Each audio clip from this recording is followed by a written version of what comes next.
Você acompanha agora o Jornal da Rede Alesp.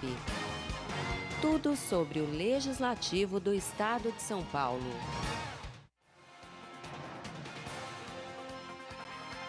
Bom dia, Robertinha. Olá, bom dia a todos os nossos telespectadores, ouvintes da nossa rádio da Rede Alesp. Hoje, quarta-feira, 19 de fevereiro de 2020. Eu sou Sérgio Everton e esse é o nosso Jornal da Rede Alesp. Bom dia, eu sou Roberta Rossi e aqui você vai saber tudo o que acontece no Parlamento Paulista. Jornal da Rede Alesp.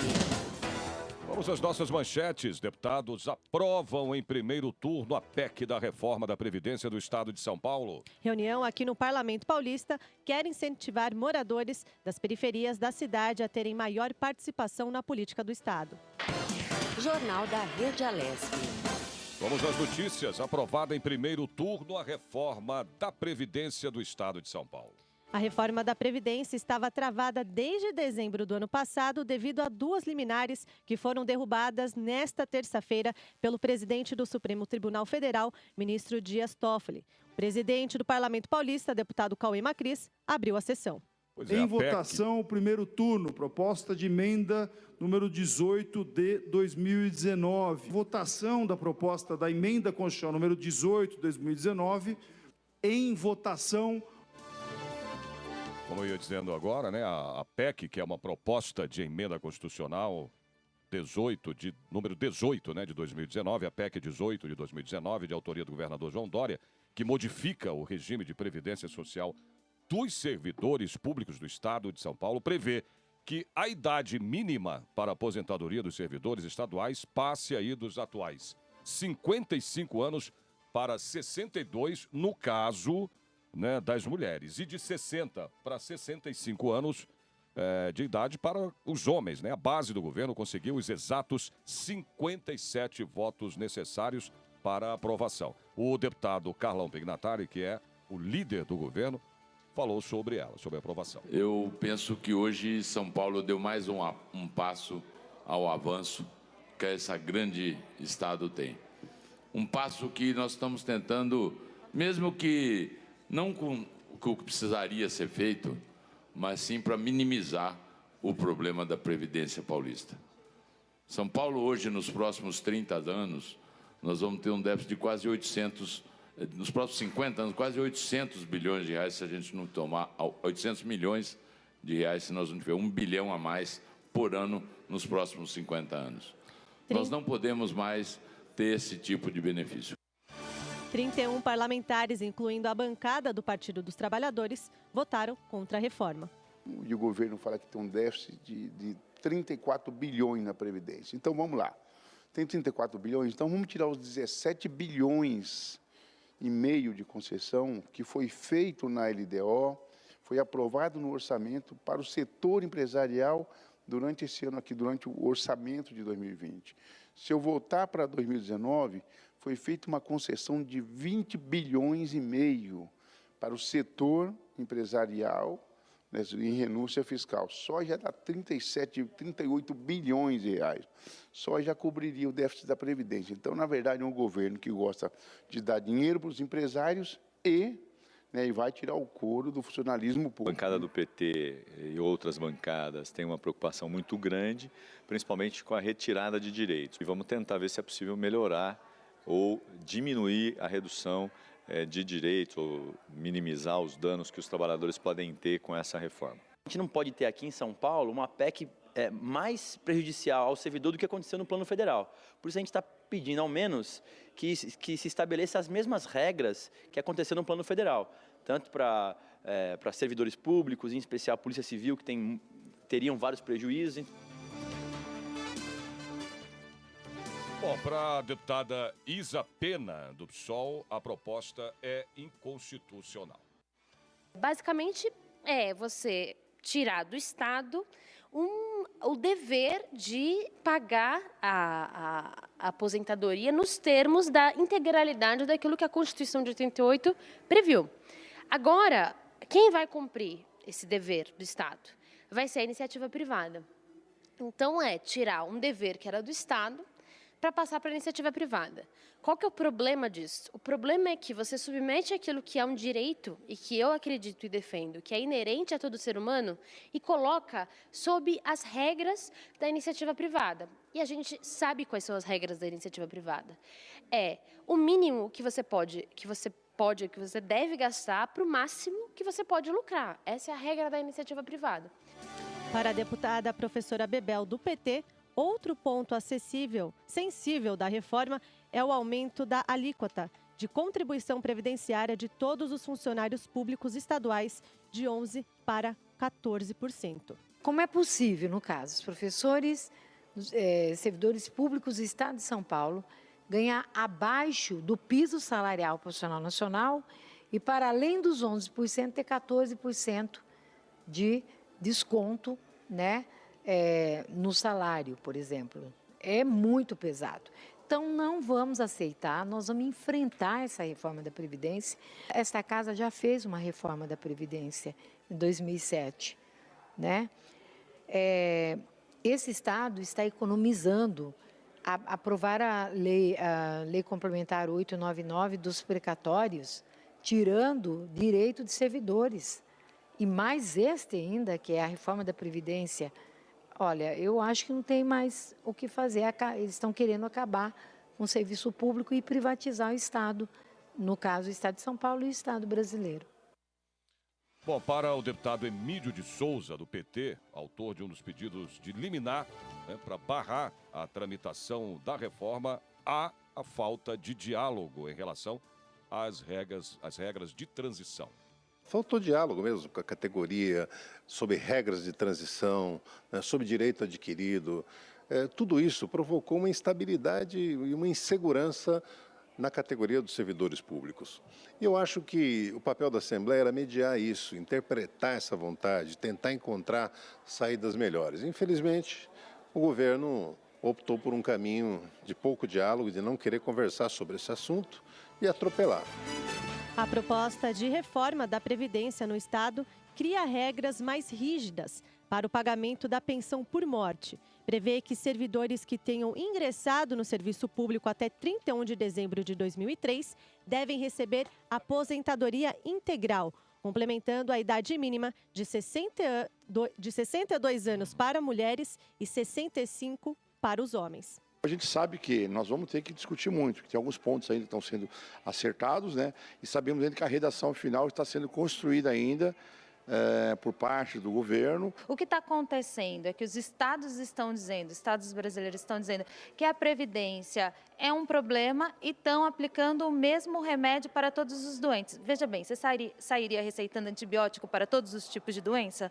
Não é possível aplicar o mesmo remédio para estados diferentes. Muito pelo contrário, eu acredito que o problema do Estado de São Paulo, pelo que eu consegui investigar agora, apesar da pouca vontade do governador ser transparente com os dados do governo, acho que o problema do Estado de São Paulo, por exemplo, é a isenção fiscal. 20 bi destinado todos os dias em desconto de imposto para as empresas privadas. Esse é o problema do financeiro do Estado de São Paulo. Então, eu acho que a reforma da Previdência é jogar para a galera, é trabalhar com o senso comum, é aplicar remédio prematuro para um paciente que a gente não teve a oportunidade de conhecer de fato a doença. Essa reforma não é uma reforma, é um confisco salarial, é a destruição da Previdência dos servidores estaduais, que estão já com salários achatados, arrochados há muitos anos. Então, não tem reforma alguma, é destruição total da Previdência estadual, porque haverá confisco salarial, haverá um aumento drástico do tempo de contribuição,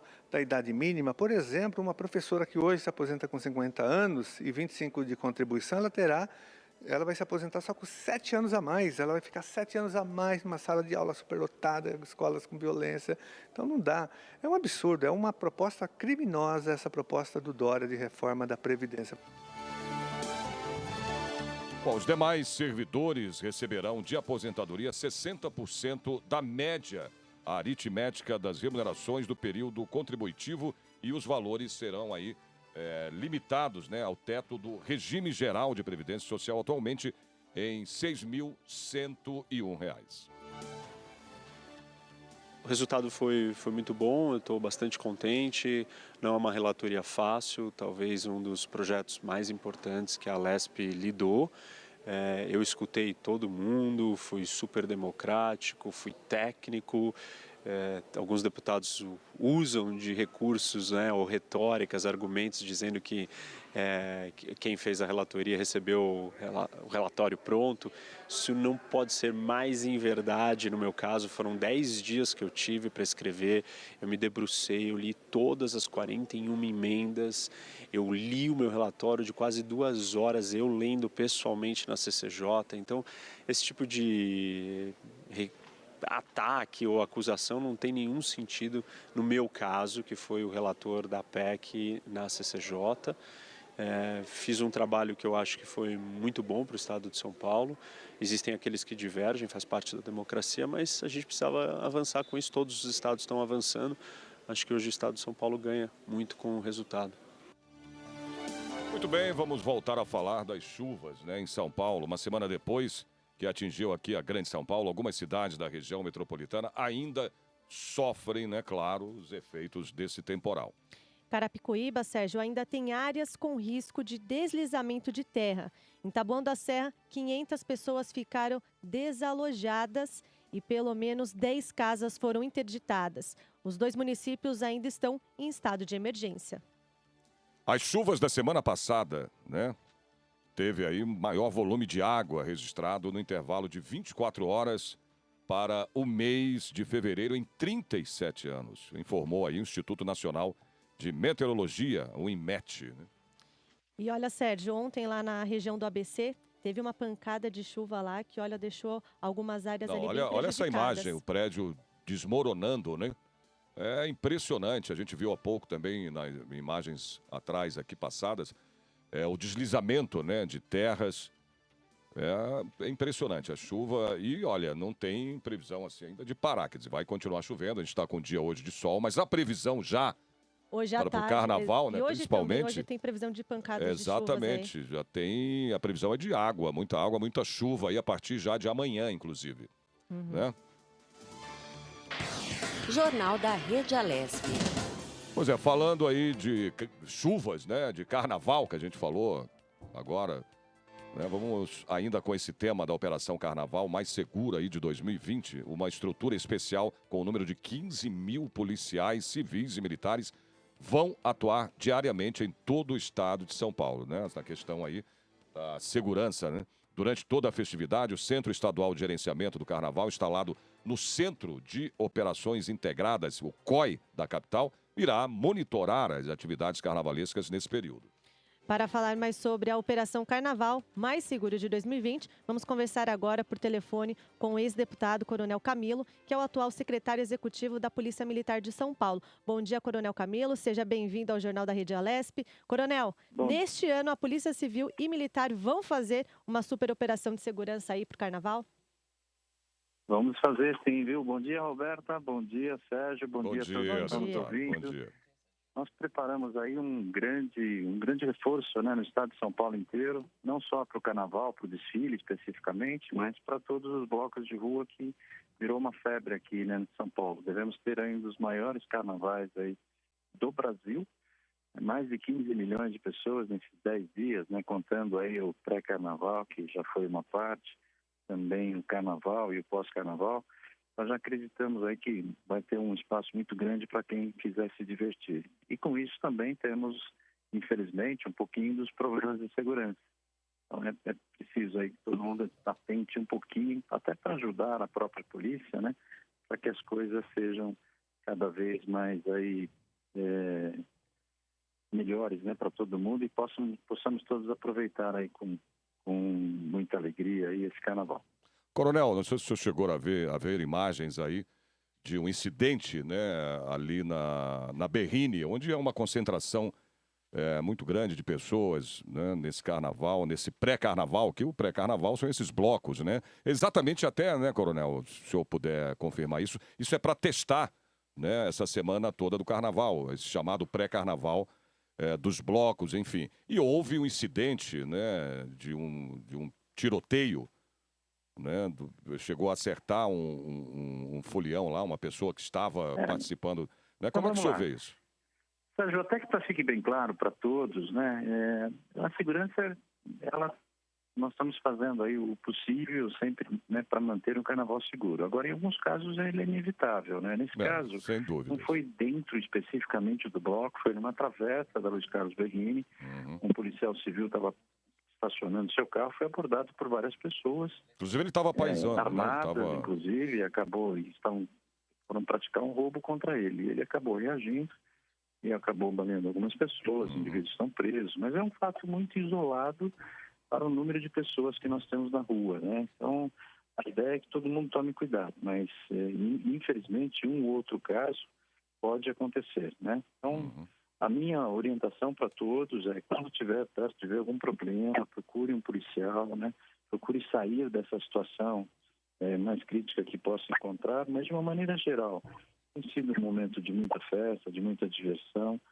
São mais de 600 blocos só na capital de São Paulo. Se contarmos no estado, Sérgio, no estado todo são mais de 2.000 eventos de carnaval, contando os desfiles, os blocos de rua, os salões abertos ao público. Então, é um trabalho muito grande. Agora, um outro ponto, né, nesse final de semana especificamente, né, tivemos aí mais de 200 blocos, alguns megablocos, né, o que a gente chama de megablocos? Aqueles blocos de ruas com mais de 40 mil pessoas, alguns deles chegando a mais de 100 mil pessoas na rua.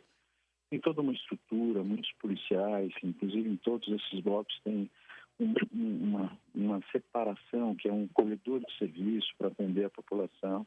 Então, o importante é ir, né, com espírito aí de diversão e ficar um pouco atento, né? Principalmente aquelas orientações de sempre, né? Exato. Celular no bolso de trás, eu sei que não tem como não levar o celular, né? Porque é onde tira foto, é onde aproveita. Mas tomar muito cuidado na utilização, dá uma olhadinha em quem está em volta, quem está em torno, porque normalmente é nesse momento que os marginais se aproveitam. Agora, eu vi de pessoas na rua, deputado, em entrevistas, em jornais, né?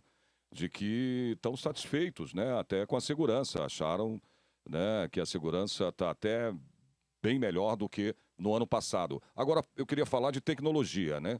A tecnologia, então, vai ajudar muito, né, nesse carnaval, principalmente os drones, né? Estão ajudando, Vão ser Sérgio. usados. São mais de 105 drones que compramos o ano passado para a Polícia Militar, juntando aí mais uns 30 que já existiam, da Polícia Civil também, e um trabalho muito integrado também com a Guarda Civil Metropolitana, no caso da capital, e nas outras cidades também, integrados com as guardas municipais. E a tecnologia está ajudando muito. Além da tecnologia do drone especificamente, que você consegue monitorar, né, um bloco de rua por cima e agindo pontualmente, assertivamente, onde algum fato pode estar acontecendo, nós tivemos também a utilização já nesse carnaval do reconhecimento facial, né? Ou seja, reconhecimento de pessoas que possam estar infiltradas aí, que são procurados da justiça. E isso tem ajudado demais. Além do drone que sobrevoa, tem as câmeras também que estão sendo colocadas em alguns desses locais, né? Que podem ser, estão acessando diretamente num sistema chamado Olho de Águia. É transmitido diretamente para o helicóptero e dali para o Copom da Polícia Militar.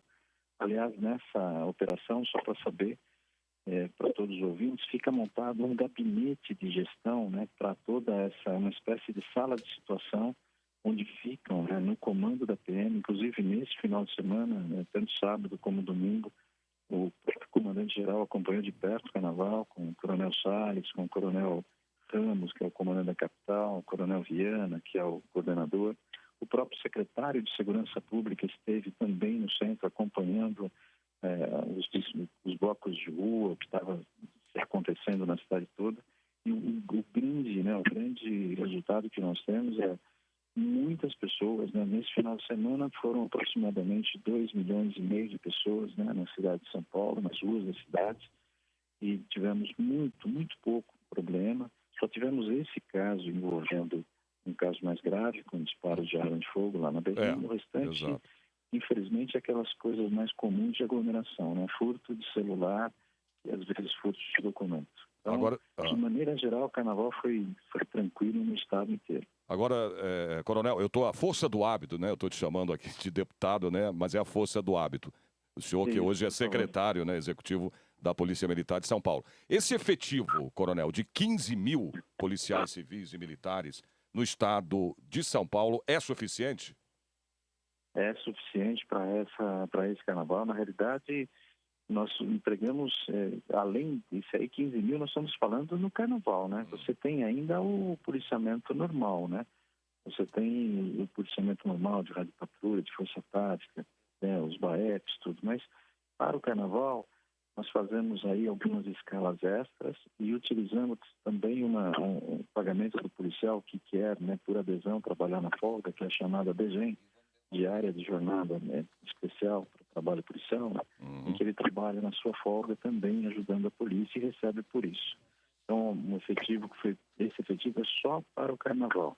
E vieram para toda esse efetivo, então nós temos não só o próprio policiamento, mas tem as escolas, tem o BAEP, tem também o pessoal da área administrativa que acaba se deslocando também nessas épocas, né, para ajudar o policiamento de rua, de uma maneira que todo mundo que precise, né, possa ter a polícia e consiga prevenir aí, proteger nesse momento de diversão aí no estado, né, no estado todo. E a capital é mais, lógico, é mais visível, mas isso está acontecendo no estado inteirinho. São 15 mil por dia, nos 10 dias vão dar em torno de 150 mil. Né, e esperamos aí que todo mundo se divirta, né, consiga se divertir nesse carnaval agora, que agora é realmente carnaval, e no pós-carnaval, que é daqui uma semana também, né, não, daqui a 15 dias, na realidade, no outro final de semana, todo mundo aproveite bastante. Perfeito. Coronel, queria agradecer a sua participação, o secretário aqui, executivo da Polícia Militar de São Paulo, Coronel Camilo. Muito obrigado pelas suas informações e estamos aqui à sua disposição, Coronel, a qualquer momento que o senhor precisar falar aqui no nosso programa, no nosso jornal da rádio da Rede Alesp, ok? Obrigado pela sua participação. Eu agradeço, Sérgio, a você, Roberto, a todos da Assembleia e por levar essa boa informação ao povo de São Paulo. E contem com a gente lá na Secretaria de Segurança. Muito obrigado. Ok. Muito obrigada, secretário. Bom, favelas e periferias, o que você tem a ver com as eleições, né? O que tem a ver com as eleições de 2020? Olha, que pergunta é essa, né? Esse foi o tema do encontro realizado aqui no nosso Parlamento Paulista sobre a coordenação da deputada Mônica da bancada ativista. Entidades, Sérgio, como Frente Favela Brasil Nova, Frente Negra Brasileira e Periferia é o Centro, já estão de olho nas eleições para prefeito e vereadores deste ano. É o que explica a coordenadora da Frente Favela Brasil, Ana Carla Pereira. Na verdade, a gente tem construído diálogo a nível nacional com diversas organizações, tanto em São Paulo como no Rio de Janeiro e em outros estados, para construir, de fato, uma agenda coletiva que pense em um projeto de país, de município, de estados, a partir de uma gestão mais humana e que pense a periferia também como parte das cidades, que pense a favela através da gestão pública com um olhar que, de fato, mereça uma construção mais cidadã. Olha, para o Jesus dos Santos, que é da bancada, faz parte da bancada ativista, a ideia desses encontros é motivar moradores da periferia a ocupar os espaços de poder. A ideia de que a periferia tenha os seus próprios candidatos, candidatas, a partir de um programa que a própria periferia possa pensar e elaborar. Hoje é o primeiro passo desse entendimento, dessa construção, e eu espero de que espaços como esse existam cada vez mais para que, de fato, haja um processo de renovação política. A gente percebe, inclusive, que quando a gente vai falar de renovação política, quem são estes corpos que ocupam? Sobrinhos, filhos, genros, filhas, de quem já está no espaço, de quem já ocupa isso aqui. E permitir e fazer, de fato, o debate de renovação política significa que aqueles corpos, né, que estão à margem da sociedade possam participar e incidir, né, no projeto de sociedade a qual eles são integrados. As entidades vão continuar se reunindo para debater temas como o aumento do número de jovens negros e periféricos encarcerados e mortos, desemprego, além da falta de políticas públicas para diversas áreas da periferia. Jornal da Rede Alesp. Vamos falar agora, né, de um assunto importante para a população aqui de São Paulo. Olha só, a Caixa Econômica Federal informou que 59 milhões dos 96 milhões de trabalhadores fizeram os saques imediatos do Fundo de Garantia por Tempo de Serviço, que é o FGTS, né, de até R$ 998. Além disso, foram pagos 27,5 bilhões do total de 42,6 bilhões liberados. Ou seja, 62% dos trabalhadores sacaram 65% dos recursos, Roberto. É mesmo? Os saques imediatos do FGTS começaram em setembro do ano passado para correntistas da Caixa, que tiveram aí o crédito automático em conta. E em outubro, para não correntistas. O pagamento seguiu um cronograma de acordo aí com o aniversário do trabalhador.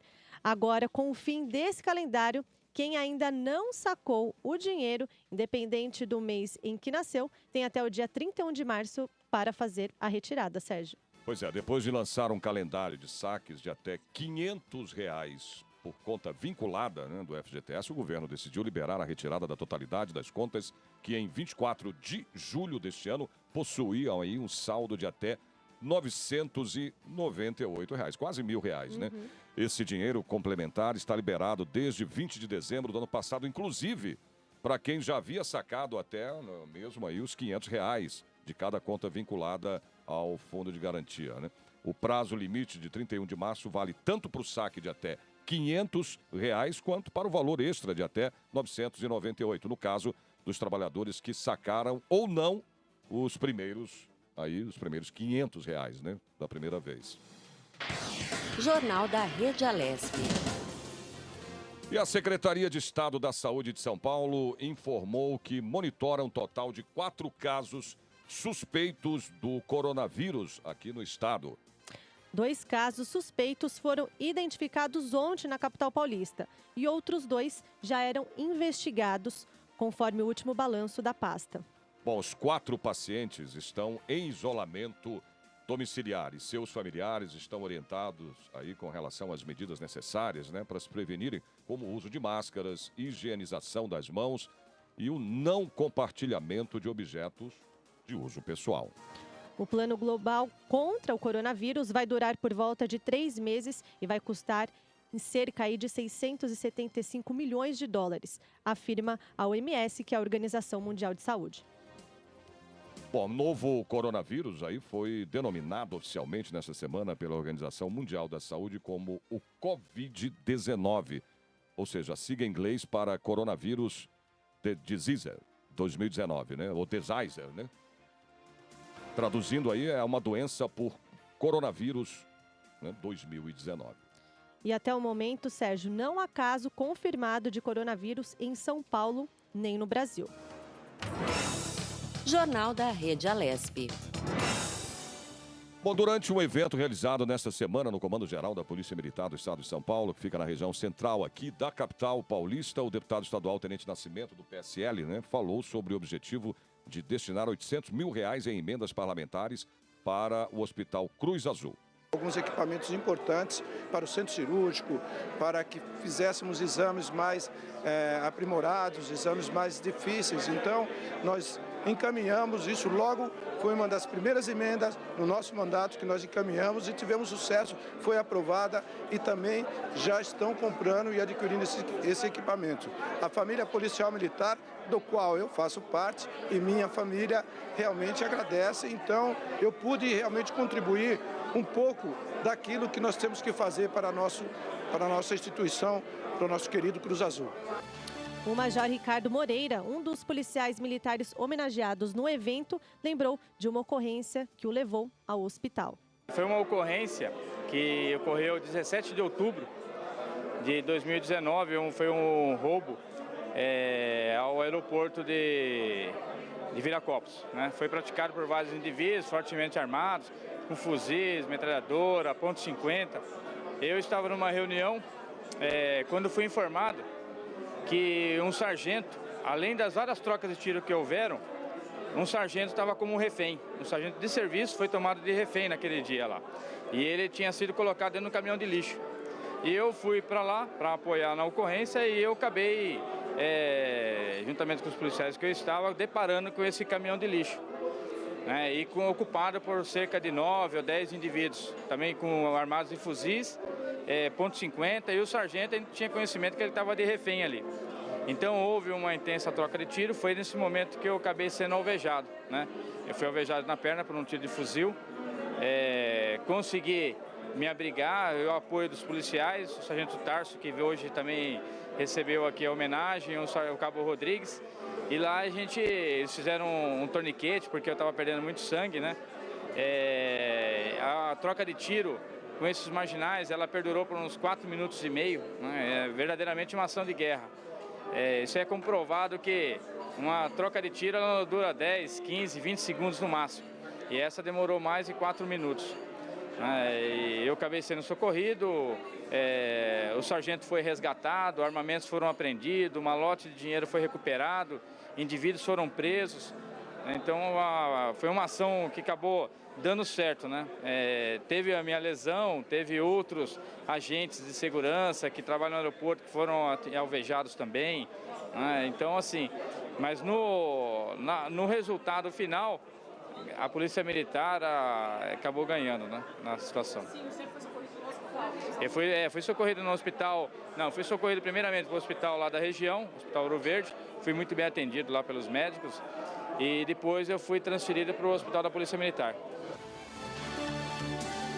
Bom, o comandante-geral da Polícia Militar do Estado de São Paulo, o coronel Marcelo Vieira Salles, destacou a importância do investimento para o Hospital Cruz Azul e aproveitou para elogiar a Assembleia e o trabalho do deputado estadual, Tenente Nascimento.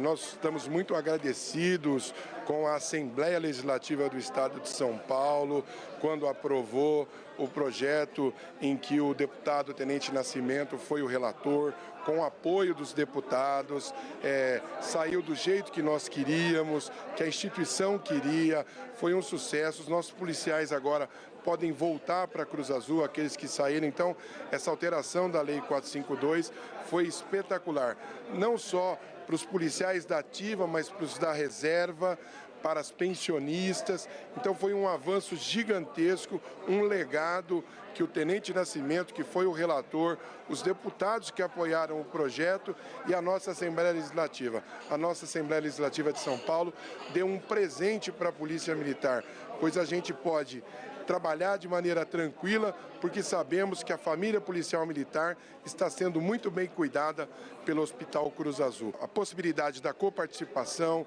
a possibilidade daqueles policiais que no momento difícil, com aquele desconto, saíram da Cruz Azul e agora podem voltar, porque antigamente a lei não permitia, e aí eram ajuizadas ações no Poder Judiciário e a família policial ficava sem assistência. Então isso foi um grande avanço, uma possibilidade gigantesca, aliado ao fato de ele ter destinado uma emenda parlamentar de R$800 mil, que possibilitou que nós compremos equipamentos fundamentais para o atendimento dos nossos pacientes. Uma alegria e uma gratidão eterna ao Tenente Nascimento, ao deputado Tenente Nascimento, à nossa Assembleia Legislativa do Estado de São Paulo.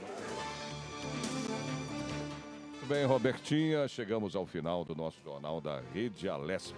Nossos agradecimentos aos ouvintes, telespectadores que acompanham a gente aqui todos os dias a partir das 9h30 da manhã. E vamos falar, né, do trabalho da nossa equipe sempre, porque sem ela, sem a nossa equipe, esse jornal não vai pro ar, não tem como, certeza, né? A sonoplastia aí do Josiel Cândido e o Roberto Dias. A coordenação da Rádio Alesp, Fabíola Altran. O diretor da Rede Alesp, o Gilberto Caracanha. Diretora executiva da TV, Lilian Busato. Diretor de comunicação da Assembleia, Matheus Pérez Granato. Nosso chefe de redação, Rogério Pincelli. Editor responsável, Mauro Quadros. Web Imagens, a nossa querida Dani, que está lá, mas tem a Carolzinha também. Tem também, né? A dupla dinâmica. Produção da Fabiana do Urbano. Cadê a Fabiana? Dá um tchau, ela fica atrás do Batata, dá tchauzinho. Edição, Márcio Pedroso, Márcia Flores e Mônica José. Apresentação, Roberta Rossi. E o meu querido Sérgio Everton. Uma honra. Isso aí. Gente, amanhã estamos de volta no mesmo horário, 9h30 da manhã. Até lá. Até lá, até amanhã. Obrigada pela sua companhia.